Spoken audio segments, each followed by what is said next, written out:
The following program is paid for by NJBuzz. Any advice or information given is strictly for entertainment purposes only. Also, the views and opinions expressed are not necessarily those of this station, its management, or ownership.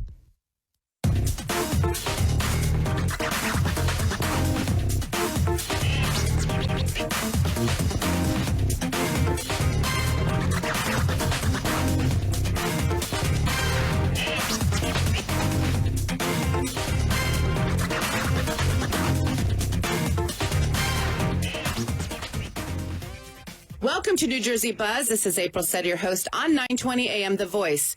Today's a special show, and it's a conversation that's near and dear to my life and many others, and it's called addiction. When most of you think of addiction, you think of alcohol, food, marijuana, but this is an addiction that has affected every walk of life, middle class, upper class, and of course the streets, and it's called heroin. My story, my son, who, thank God, is alive, was an athlete, simply got on Oxycontin for his injury, which turned into an addiction in and of itself. And then he couldn't get a prescription, so he went to the streets, which led to heroin because it was cheaper, and it had the same effect 4 years later. Like I said, knock on wood, he's clean and back to health. But that isn't always the case for many. Families are destroyed both emotionally and physically and financially. And what is one to do? Well, today we have several people on the show to share their stories, and hopefully with this show, we can help bring awareness and resources to people who have no idea what to do. They have no idea why it happened or how it happened. It's just that it's happening. So today, there's a really cool organization. It's called the City of Angels, and they're here to help any of you listening who may be in the situation that I just explained. And I feel honored to have this show even happening because hopefully it will make a difference. So I want to welcome the founder or co-founder of City of Angels, Kevin Meara, to the show. Welcome. Hi, April. How are you? I am great, thank you. And it's an honor to meet you. I've heard a lot about you over the years. So don't believe anything you've heard. And I actually know who you are. And I was like, oh, that's him. That's me. But anyway, so for our listeners, why don't you tell us your story of how this organization started? Sure. I want to thank you, and I want to thank the Buzz for having City of Angels on. It means a lot to us because it's important that people learn that there's resources out there to help. As a parent going through a son who was struggling with prescription pill addiction, which led to heroin, we just didn't have the resources necessary to battle this. And eventually on June 30th, 2008, my son died of a heroin overdose. My wife and I woke up and found him dead on his bedroom floor. So we were kind of thrust into this. And what happened, quite simply, was friends of his and parents of friends of his came to Marianne and I and said that their son, their daughter, has a problem. Could we help them? And to be quite honest with you, we didn't have a clue. As I said, like most parents, we just, I tell parents after we speak with them, go home, go to your bookshelf and get your parenting book and open it up to this chapter. And they just kind of look at me because there is no chapter. There is no chapter. Absolutely. So we tried to help, and then by November, I went and sat with a local judge, Judge Tony Massey, and I was learning about addiction and treatment, but I didn't know much about the legal end, and all these kids have legal issues. And because in New Jersey, legal trumps medical all the time. And so we talked for a little bit, and he said, we need to get Dean Barklow, who ran the TASK program in Trenton, which was Treatment Alternatives for Safe Communities. It was a program he created, and it gave the judges an option rather than locking them up for an alcohol or drug offense, that they could go through an educational program and instead of serving time. And so then it was Dean, myself, and Judge Massey, and then before you know it, there was 5 of us, and then 8, and then 15 of us sitting around a room about the size of the studio with a chart pack all over the wall trying to figure out how the system works or doesn't work. And then in March of 2009, we took $1,000 out of my son's memorial fund, and myself and a bunch of like-minded people formed City of Angels. We call it an experiment. And what I mean by that is City of Angels is a community-based, all-volunteer, peer-to-peer organization. It's a nonprofit formed in the state of New Jersey. but it's been described by the state of New Jersey in their own application for federal grants to SAMHSA as a grassroots community recovery center. And so as we started out just to tell people how to get help, it's grown to so much more. We probably have about 13 people on our board of trustees, probably at any given time have maybe about 15 directors, and then a whole slew of volunteers. And as I said, we started out just to tell people how to get help, but now we have support meetings at our location. We do a lot of community awareness going into schools, into churches. I myself was appointed by Governor Christie to the Governor's Council on Drug and Alcoholism and served 4 years on that. And so needless to say, since early 2008, we've learned a little bit more about the prescription drug problem, which is manifested into a heroin epidemic, not only in Hamilton Township and Mercer County, but throughout the United States. Wow. You know, I will say I was at a networking event and I ran into your marketing person, Allison, and she explained what she did. And at that time, I was actually going through it with my son, and I just went, I didn't even want to go to the meeting. So she had me call Red. Yeah. And he guided us to the right facility down in Florida, where that actually was where he found himself. Great. Yeah. So and I was like, oh my gosh, who are these people? I seen you at events, but I didn't know what you did. I just saw City of Angels, and I just like, wow, that's a really cool logo. But I'm still trying to figure out what I do. But then, so I will have to say thank you guys, because you actually helped us, because we were that parent. Mm-hmm. We had no idea. And, we're talking about heroin. It's a street drug. Your kids don't do that. He's a double major at UConn. Hello. But it happens to any and everyone. It just happens. So why do you think heroin is so prevalent? Why, in today's... Well, it's quite simple. Prescription drugs accelerated the use of opiate addiction. But as they began to crack down with prescription monitoring, and what that simply means is if you have a doctor who's writing, 30, 40 prescriptions a year for OxyContin, and then the next year he's writing 1,400 scripts, now a red flag goes up, whereas before it didn't go up. So as they're cracking down and there's less scripts being written for the opiates, that's fueling the heroin epidemic. And New Jersey has the purest heroin in the country.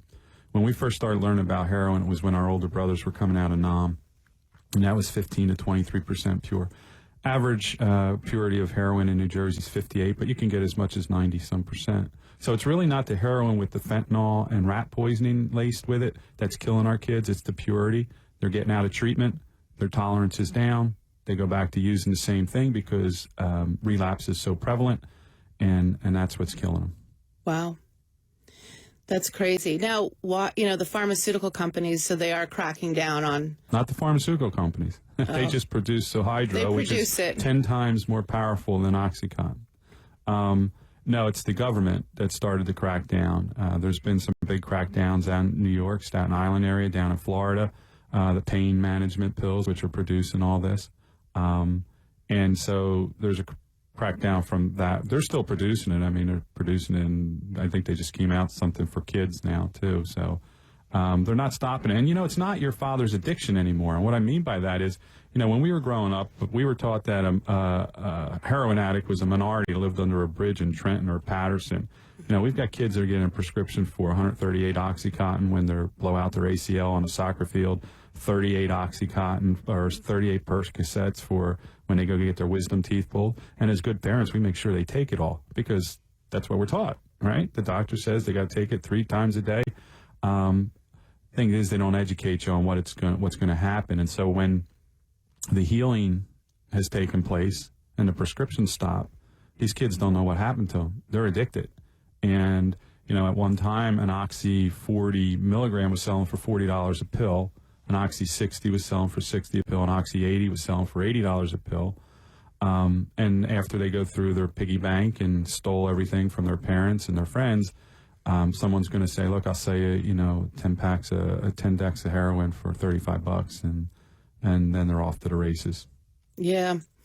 Sounds familiar, Yes, very much so. It's kind of what happens. It's the sequence of things. So, and unfortunately it is. Now, on your website, which is cityofangelsnj.org. Yes. There's a lot of resources on there, even for like the parents. Yes. And so it's not just for it's for the addict, and plus you also do stuff, there's no charge. So if you don't have insurance. Right. City of Angels is not a treatment center.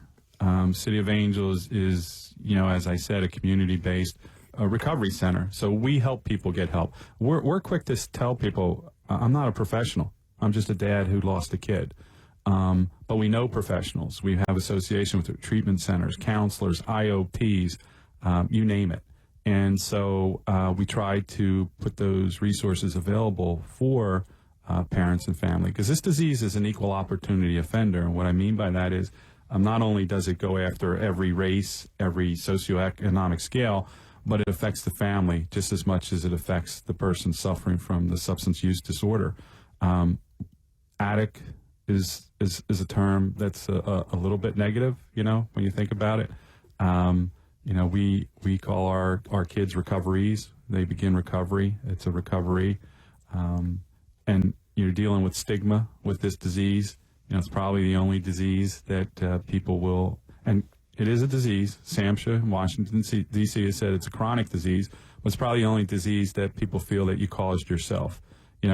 We all make bad choices in life, but with this now, your first choice, after that, you're not making the choice. The heroin's making the choice for you. So we try to put as many resources as we can out there, especially for the family, because that's really where a lot of the healing takes place. And if it doesn't, and if Johnny goes to treatment and God willing he starts to get better, and he comes home and mom and dad are still sick from this disease, he's going to relapse. So it's important that everybody heals in this. It is important, and that is really what happens. Yeah, absolutely. You're constantly looking for that net, and you don't give them a break, and it becomes a nightmare. So it's great to see that you guys also have programs for the parents, meetings that the parents can go to. Yes, yeah. Nar-Anon and Al-Anon are two of the biggest support group programs out there for the families. We know that, someone in recovery could attend 12-step programs, whether it's AA, NA, HA is out there now, CA is out there, Heroin Anonymous, Cocaine Anonymous. But there's also programs for the family for them to heal, and it's important that they get to those programs also. Yeah, and it's okay. I mean, I think one of the biggest frustrations that we had was just acknowledging that it was happening, as a parent, because you're like, that's not my kid. No. There's a lot of things that parents go through. As someone who used drugs and alcohol growing up, I just stopped one day. I was 30 years old, and one day I just said, I'm not going to drink anymore. I was an elected official. You could be at a reception every night. You have children. You want to set an example, and so I just stopped. And for some of us parents that are able to just turn that switch off, and we have children that can't turn that switch off, we think they're just going to stop. So whether it's like, oh, not my kid, he doesn't have the problem, or, you know what, he's going to come home with a beautiful girl and say, hey, Dad, I'm done doing all this stupid stuff, I'm going to get married. Unfortunately, some of our kids don't come home. And so there's a lot that goes into it. I was at a seminar for veterans, and the doctor was up there speaking, and she was talking about TBI, traumatic brain injuries, and she said, finish this statement, when you've seen one brain injury, and of course everybody said, you've seen them all. And she said, no, you've seen one brain injury. And we use that same term, when you've seen one addiction, you've seen one addiction, because they're all different. Interesting. And that's a good analogy. I like that. Of course. I know, of course, because you said it. You're Kevin. Rob told me it. And, I'm excited because we brought on some people that are part of your organization. Yes. That make it run. And Not part of the organization. They are the organization. They're the future of the organization, yeah. Yeah, and we need more of them, but... Rob, welcome to the show. Thank you. So how did you find City of Angels? I stumbled into City of Angels one day, believe it or not, to do a radio show. I was asked to do a show called Saving Lives, and I did, and I was in recovery at that point. And then I was asked to run a men's meeting, which I did, and I stumbled into it. I actually stumbled into an intervention that Kevin and another gentleman were having on a young man, and the kid, didn't want any part of it. And I sat and talked with him for a couple minutes, and he decided to go to treatment. So that was kind of the moment when the switch came on, and I said, aha, maybe I can do something here. I'm a person in recovery, and I also grew up in a house with an addict sister. So addiction being very ugly, I do know both sides of the coin, and it's tough. That being said, growing up in a house with an addict, we were hostages. Addicts take hostages. Not that they mean to, but they do. So I seen the, destructive nature of addiction at a young age. Alcoholism runs rampant on both sides of my family. And on February 9th, 2004, my sister lost her life to a heroin overdose in Hamilton Township. And to this day, the destruction that caused in my family is still very fresh, still very prevalent. And my addiction spiraled, out of control after that. And it took me many years to get into recovery. Yeah, because you just want to numb it. You want to numb the pain. And we talked about this being a disease. 5 months after my sister died from a heroin overdose, my mother died from cancer. And, people hear that and they think, 2 deaths, very different circumstances, And then when I tell them, well, she died from cancer, she died from lung cancer at 53 because she was a smoker, and that was her addiction. It's still, viewed as different, even though they were both, some might argue, self-inflicted deaths. But, I numbed the pain and I spiraled out of control. And, unfortunately, my disease took me to some pretty dark places. And I was beaten on death's door. I was given X amount of time to continue living if I was going to do what I did. So, I'm fortunate and blessed. I found myself, in recovery. And I'm very fortunate that I was asked to come do that radio show that day at City of Angels, because now I do get to give back. And, when I talk to people, hopefully I have some credibility because I've lived both sides of it. I do a lot of work with families. I probably spend more time talking with families than I do addicts or people seeking recovery. Mm-hmm. And, I think like Kevin and some other folks here with us, we've been there, we've done that. And that's what I tell people when I joke around. We're not professionals. I'm not an MD, I'm not a PhD, I'm not an ED. I'm a BT, DT. I've been there, I've done that. Oh, I like that. I know the solution. If you want to get this, I can give you the tools for your recovery. Now, you have a little gadget there. Yes. That you wanted to talk about, which had you had that, your sister would probably still be alive. Very, very likely that would be the case. The Overdose Prevention Act and the Good Samaritan Law comprises of three components. The first one is the first part of the act was the Good Samaritan aspect, meaning that anybody who reaches out for help and dials 911 in the event of emergency would be free from prosecution. We did see some people were still being charged early on in the beginning, but they were not being prosecuted. The second part of that law was the naloxone. Naloxone is an opiate reversal drug, and it can reverse an opiate overdose. And I do have here with me, the Evzio is the brand that makes the naloxone, and it's like an EpiPen. And if we have a second here, it's very easy to use.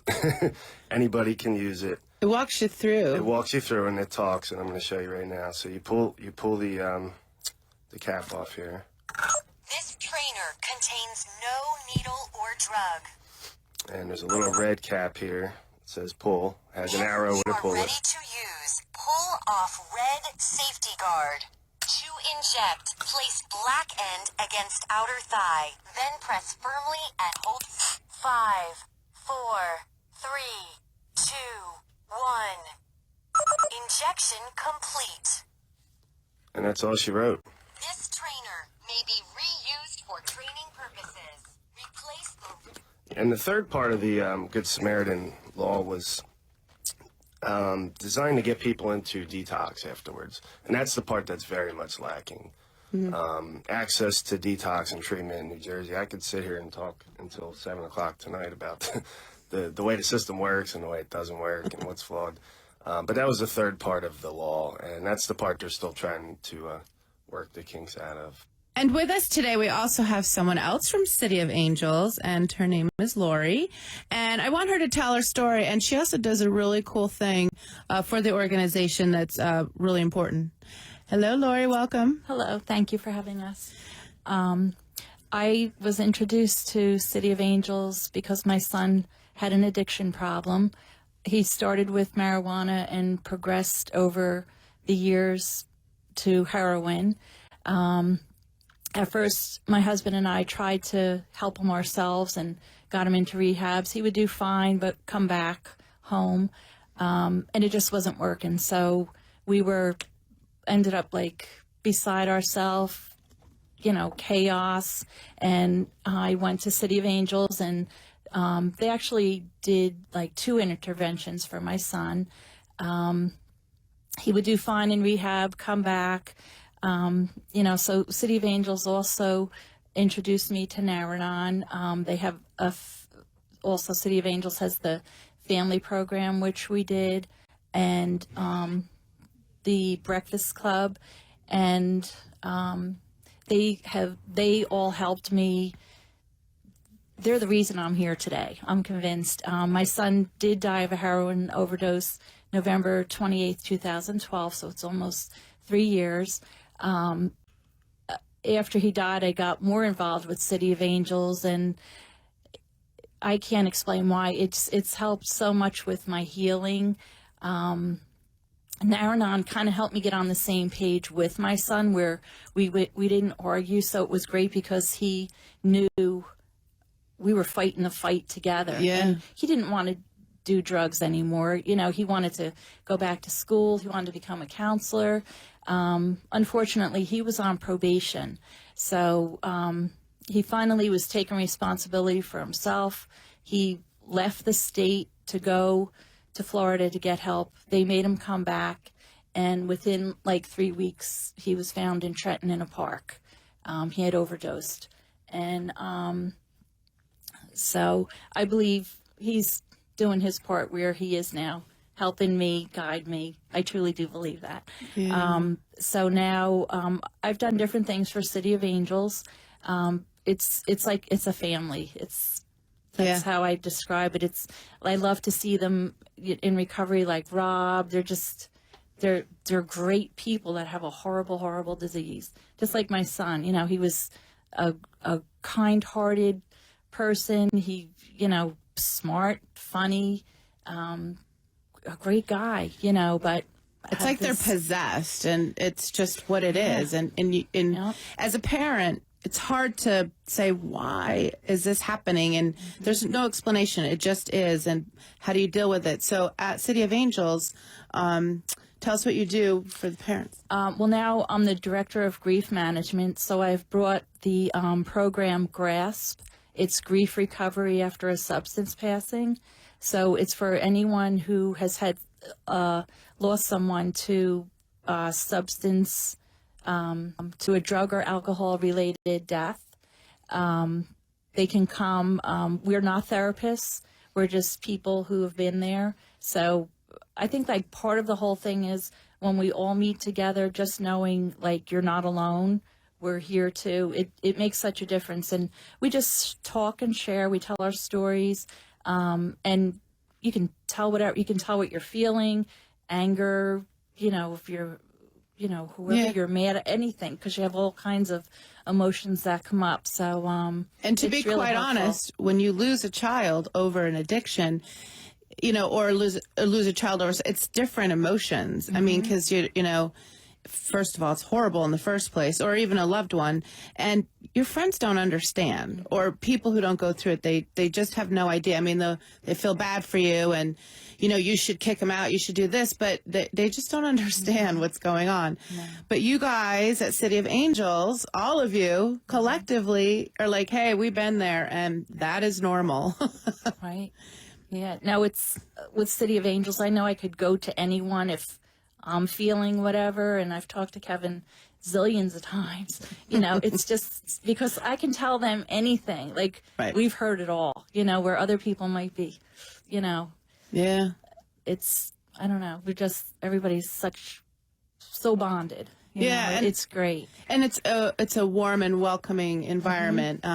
Because sometimes, you know, when you have a child who's addicted, you're embarrassed, or, you know, there's a lot of levels of emotion and how to get through that, because especially with I mean, oh yeah, my kid smokes pot, you know, oh, he drinks beer or whatever.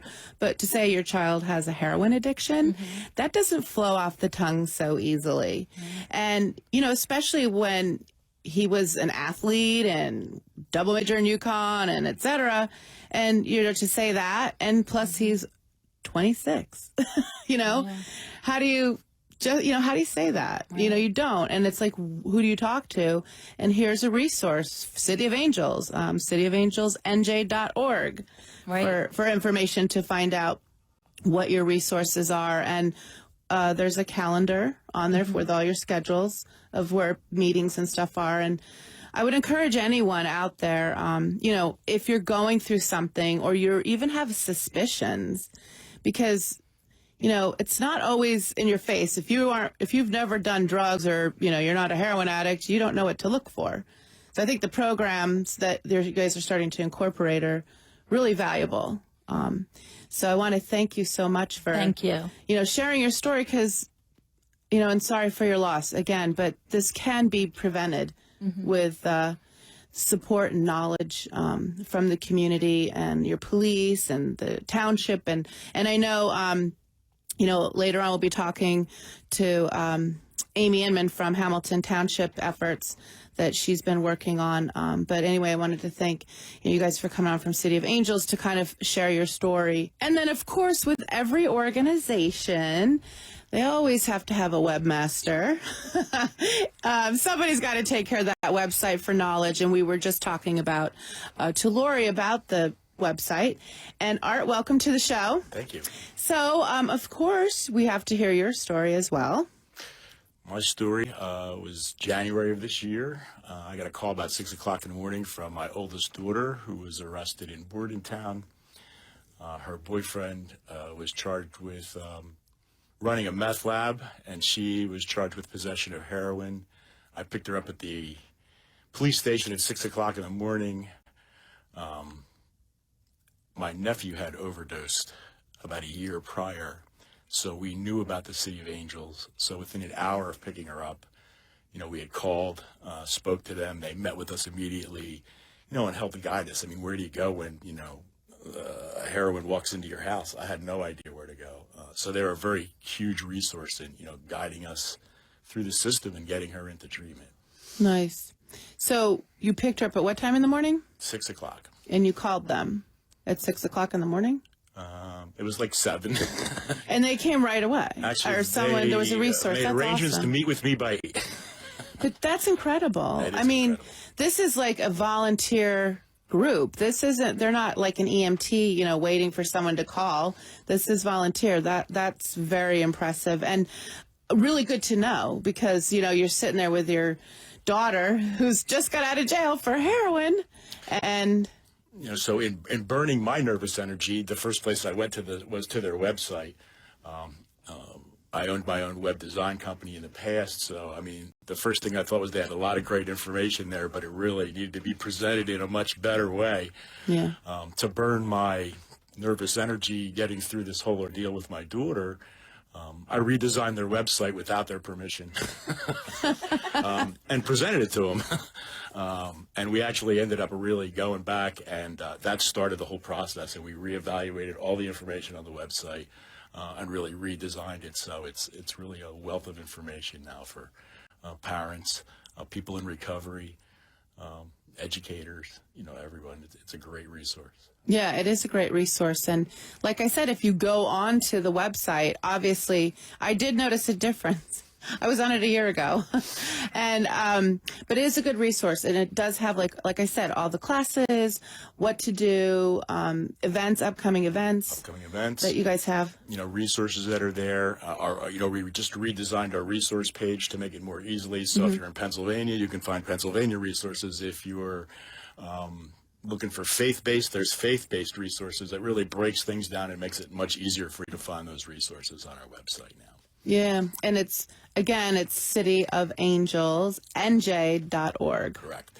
I know I can't stress that enough because, again, it's just one of those things, like knowledge is power. And when you're a person in this situation, you need to know where to go. And where do you go? City of Angels. City of Angels. Yeah. So, our hotline is also available 24 hours a day at 609-910-4942. So if you need help, that is always available to you to, make that phone call and reach out to someone. We're there 365 days a year, 24 hours a day, and none of us get paid. Yeah, in fact, I think, that's an important thing to do. I mean, anybody can call if you feel like, you're a parent and you don't know what to do. Correct? Correct. Okay. No, that's good to know. That's good information. So don't hesitate. We're actually trying, we're in the middle of redesigning our website to even try and make it, as good information as we have there now, we're trying to make it even easier for you to come in and get the resources that you really need to get yourself started and help either yourself or your loved one get into recovery and support that. Oh, that's wonderful. Yeah, so again, City of Angels, NJ.org. I keep stressing that because I think this is such a fabulous resource. And, this organization is run by people who've been there, done it. They didn't go to college and studied. They actually went to School of Hard Knocks. School of Hard Knocks. Yeah, unfortunately. Well, thank you for coming on to the show and redesigning their website because I like it now. It's very easy to navigate. And I was like, hey, I'm finding stuff now. Thank you for having me. You are just tuning into the show. This is April Sette, your host on NJBuzz, 920 AM The Voice. Today is a show dedicated to addiction, and that is a heroin addiction. If you did not hear the beginning of our show, you can always listen to our podcast at NJBuzzRadioshow.com and share the information with someone you know who may need help from the City of Angels. So what is one to do? You find out your loved one is addicted to heroin. They disappear, reappear, they rob you blind, and you feel helpless and you're tired. Here's some experts who have a plan, and I'm going to let them tell you all about it. Welcome to the show, Danielle and Michele. Hi, how are you? Hello. So, Danielle, we'll start with you first. Why don't you tell our listeners what you do? My name's Danielle Lorusso. I'm a sergeant over at the Gloucester County Prosecutor's Office, and I run the Gangs, Guns, and Narcotics Unit. And Michele? I say I'm a mom. I'm a That's mom a who's job. on a mission. I'm a member, and I volunteer with City of Angels. And what we do is we try to work with families and people who are affected with substance use disorder and get them into treatment, navigate the system, support, recovery support services, things like that. Just trying to advocate, make change. Make the world a better place. Education out there, yeah. Make the world a better place to live in. Yeah, Miss America. What's that thing? Or can't everybody good humanitarian? I get you a crown if you. I got a few tears. Yeah, I don't want no crown. That's okay. So anyway, Danielle, why don't you tell us some your initiative and efforts of what you're working on now? Well, some of the things that we came up with, last October we were asked to put an opiate initiative into the schools. Prosecutor sat down with me and said that the Attorney General's office wanted to do something more into the schools, more education. So I pretty much came up with an idea. I kind of looked through all the old programs and what people were doing, and everything was pretty much Drug Awareness Month in October. Some towns or some counties have it in April for the schools, and I just didn't think it was enough. I was lucky enough to team up with Michele Perez and Donna Gaudio from the Williamstown High School. She's the SAC over there. And I gave them my ideas and told them what I wanted to do. And they fully supported me. They educated me on a lot of things that I didn't know. I've obviously, I've been a police officer for 23 years, and I really didn't know the rehabilitation side, the recovery side. So they educated me a lot on it, and we came up with a plan to educate the students. And it's in kind of 3 phases. The first phase, we really go into signs and symptoms of what exactly we're seeing in Gloucester County. We go through every drug, the signs and symptoms of, how to identify if someone's under the influence, how things are packaged, how they're selling them, how they're using them, how they're consuming them. And I actually bring with me props, and I'm able to show them what heroin, what cocaine, what marijuana, what methamphetamine, what prescription pills like. I show them how it's ingested, whether they're shooting it, they're snorting it, smoking it. Just about everything they possibly need to know and to be able to see on how they're hiding the drugs, the fake cans, packaging material, all kinds of stuff. So we educate all the schools how the drugs are being used and exactly what we're seeing. I'm not going to talk about stuff they're seeing out in Texas. We don't have it here. So if it's something that we're not seeing, I'm not really talking about. If it's something that I'm learning about, we have a Commanders Association, the State Commanders Association, and we meet quarterly, and we go through trends that we're all seeing. So if it's a new trend that we're seeing in the state, I'm going to bring that up to the teachers to educate them on that. Phase 2 is a program that goes into educating our high schools and middle schools, and it's going to be a peer-to-peer presentation that we put together. And it's every school finds their own peer-to-peer. So the Williamstown High School is piloting the program, and we find these 2 beautiful girls. One is Sarah, who lost her brother last December from a heroin overdose. The second girl is Amanda, who was addicted to heroin, and they go through their stories. And Amanda's been in recovery for 8 years now. She's a phenomenal woman. She started drugs legally being prescribed. She went from getting them legally prescribed for a problem, which was OxyContin. She went to snorting the pills in the schools, and she talks about her drug use and where it led her. After school, she no longer had insurance, and she couldn't afford to buy the prescription pills because they were so much money. And then she talks about how she got involved in heroin. Her and a friend had bought some heroin.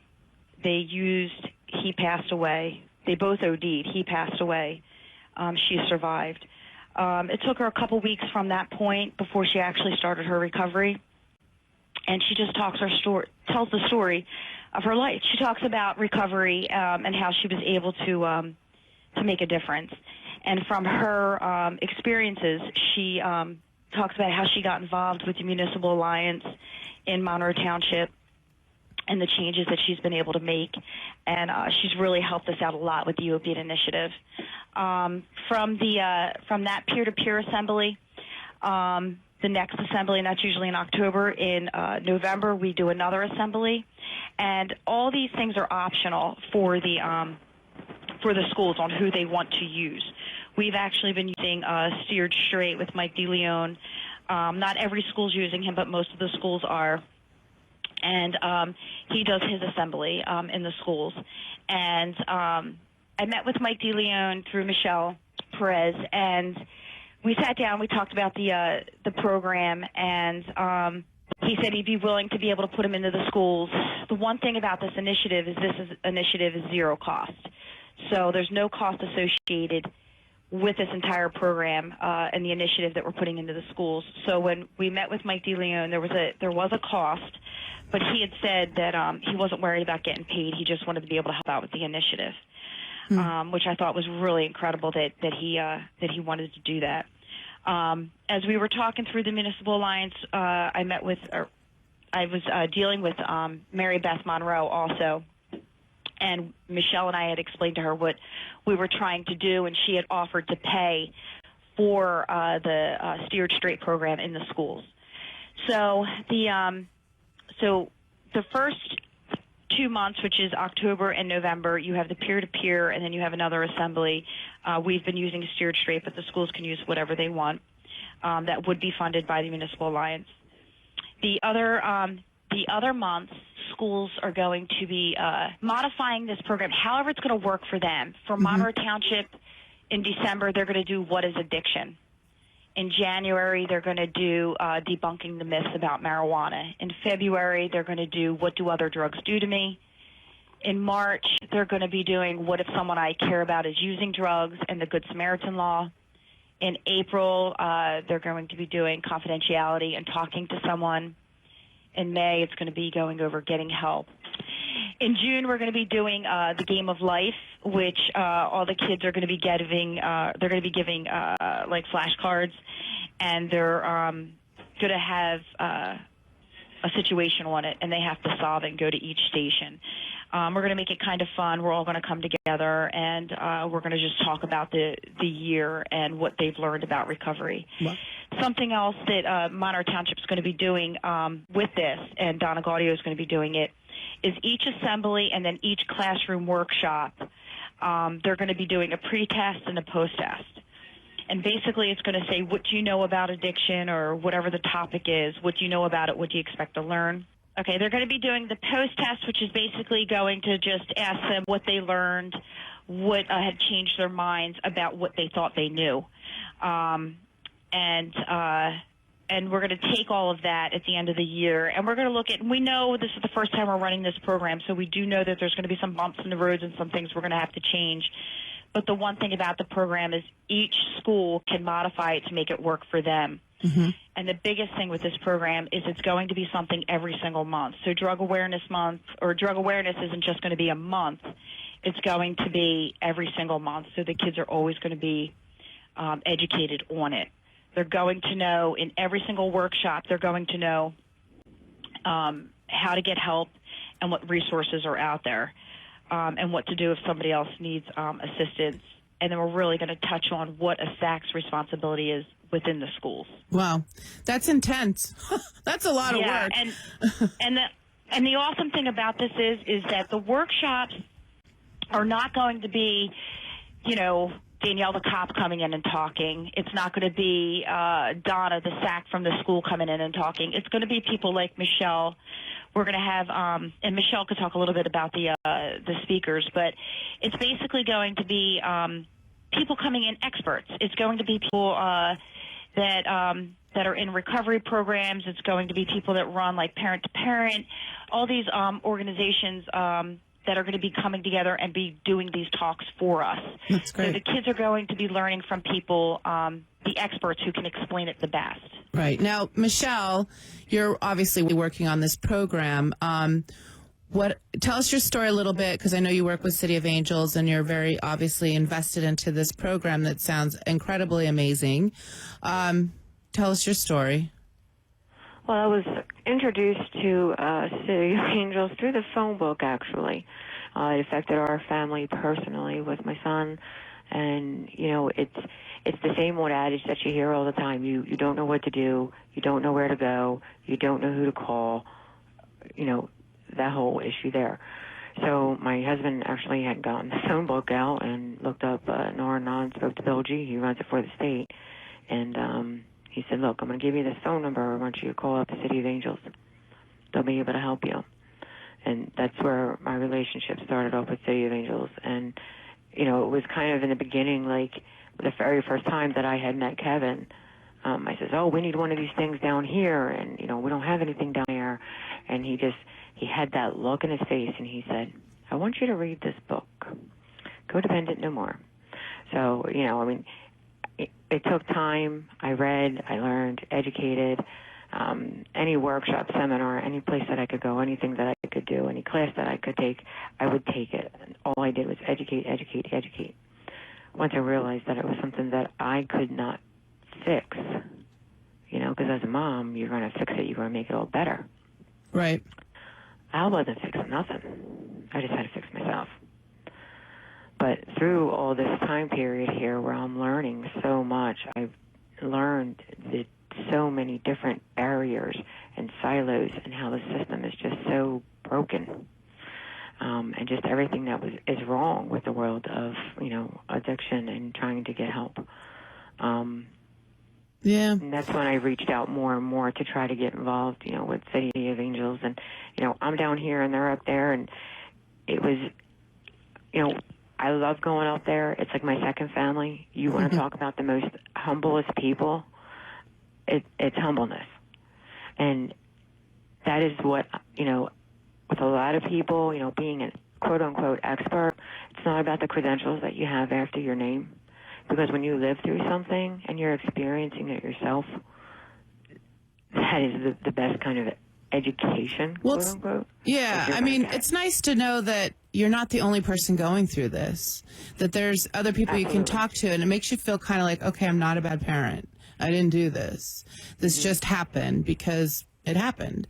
And what you guys are doing in the school system, I think that, if more schools hopefully will pick up the same program, because drugs change all the time. And, what Danielle said, it's like, it's not in Texas. We're not talking about what's in Texas. We're talking about what's in New Jersey. What are the kids seeing here? Right. I mean, we just heard from Kevin that heroin is the purest form in New Jersey. Like, who knew that?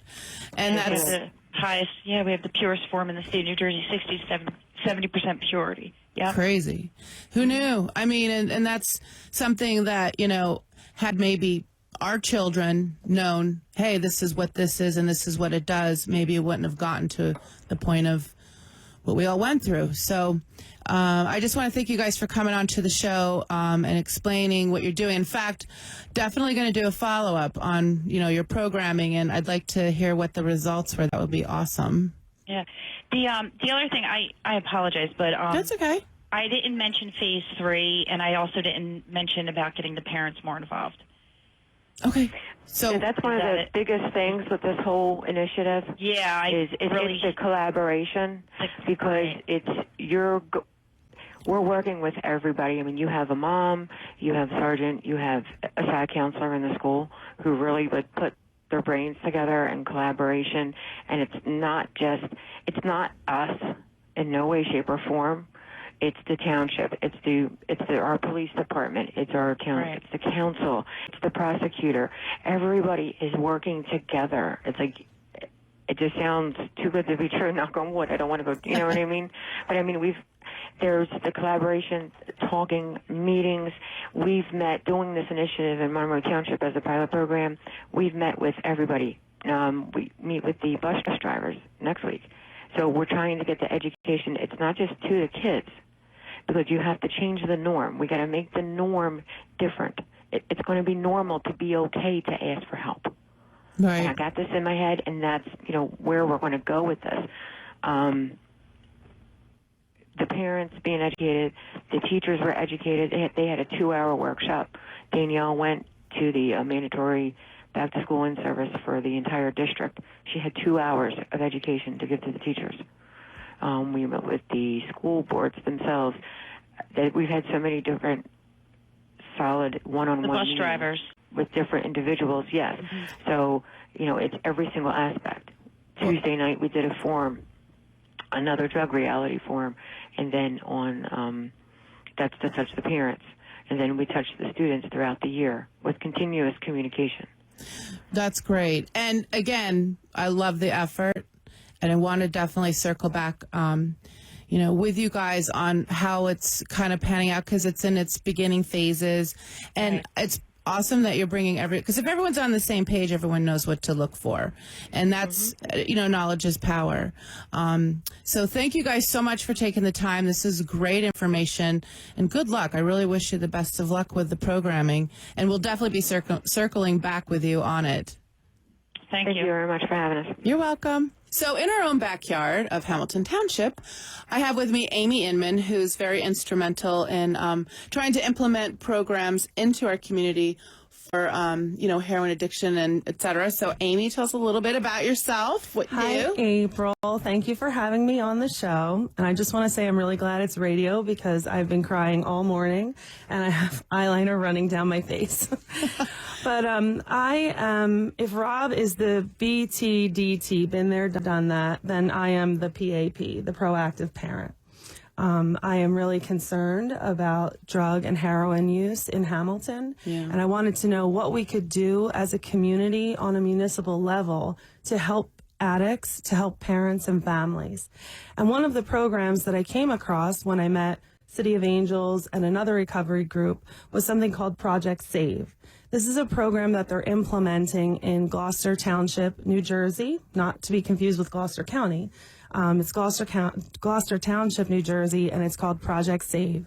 And what they do is they provide an intervention in lieu of jail time and sentencing. So it interacts on a municipal level, and in the long run will save taxpayers' monies because we won't be clogging up the court system. One of the other things that I happen to be doing right now is running for mayor in Hamilton.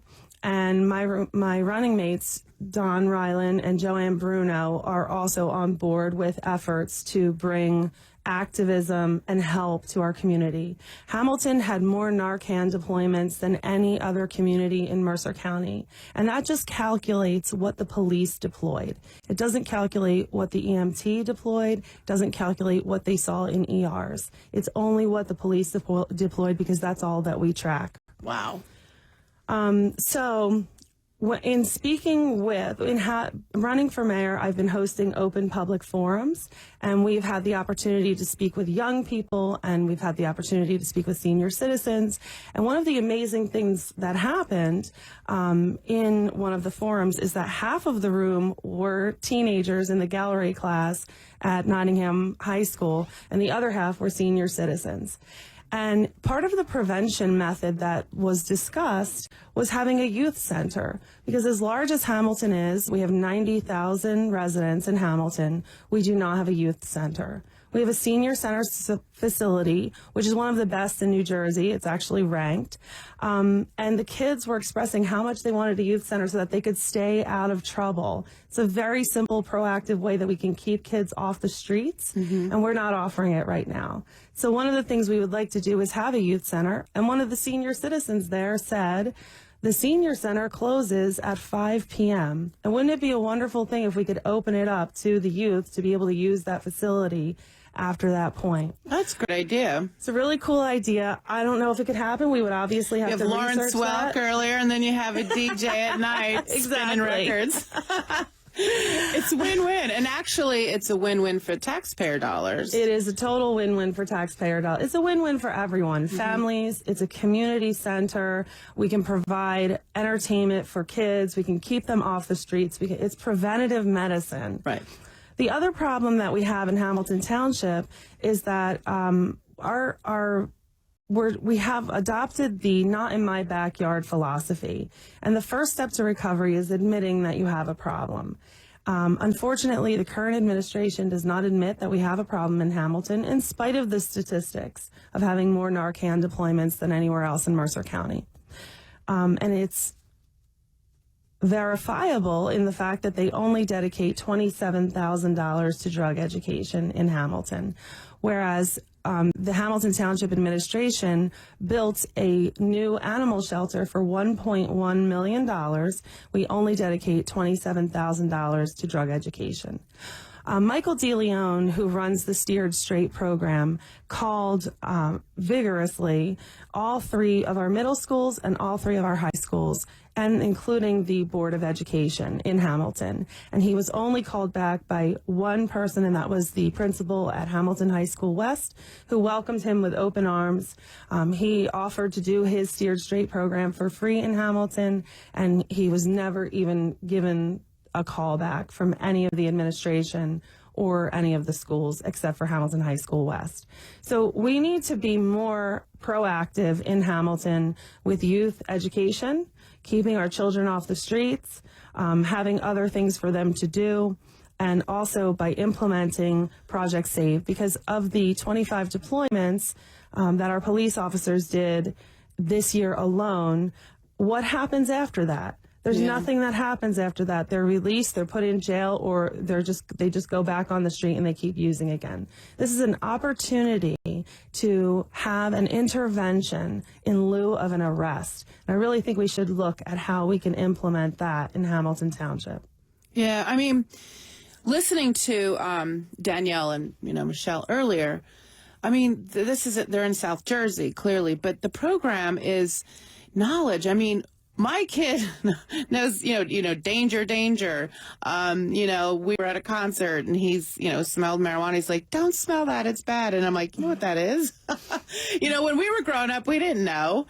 So it's interesting. I think the more knowledge, and especially to drugs that you're not clearly drinking a beer, you can't smell it. It's just, the glazed look or behavior patterns. How do you know?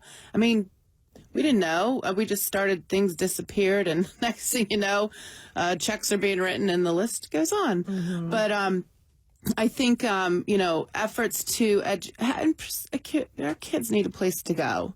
They really do. They do need a place to go. They have nowhere to go. We're the 9th largest municipality in all of New Jersey. Our population supersedes Trenton at this point, and we have no place for our children to go. No youth center. I never even thought of that, but it's true. I mean, because I have a 15-year-old, I know there's just nowhere for them to go that doesn't cost a fortune. Mm-hmm. Yeah, go bowling once, Right, they can go to the movie theater, they can go bowling, but you're right, it costs money to do those things. Not everyone has that kind of disposable income. Absolutely. So anyway, well, what's today? Today is Election Day. Yeah, so you got to get out there and vote, people. If you want positive change in Hamilton Township, if you want continuous communication and collaboration in Hamilton Township, then please vote today, and please vote for me, Amy Inman. Also, please vote for Don Ryland and Joanne Bruno. And I just got to give her a plug. But what time are the polls open till? 8 p.m. 8 o'clock? Yeah. So today is an important day, to make change in your community. So everybody has to, you can't complain if you don't vote. That's all I have to say. You know what I mean? So get out there and vote. And once again, this show is dedicated to heroin addiction.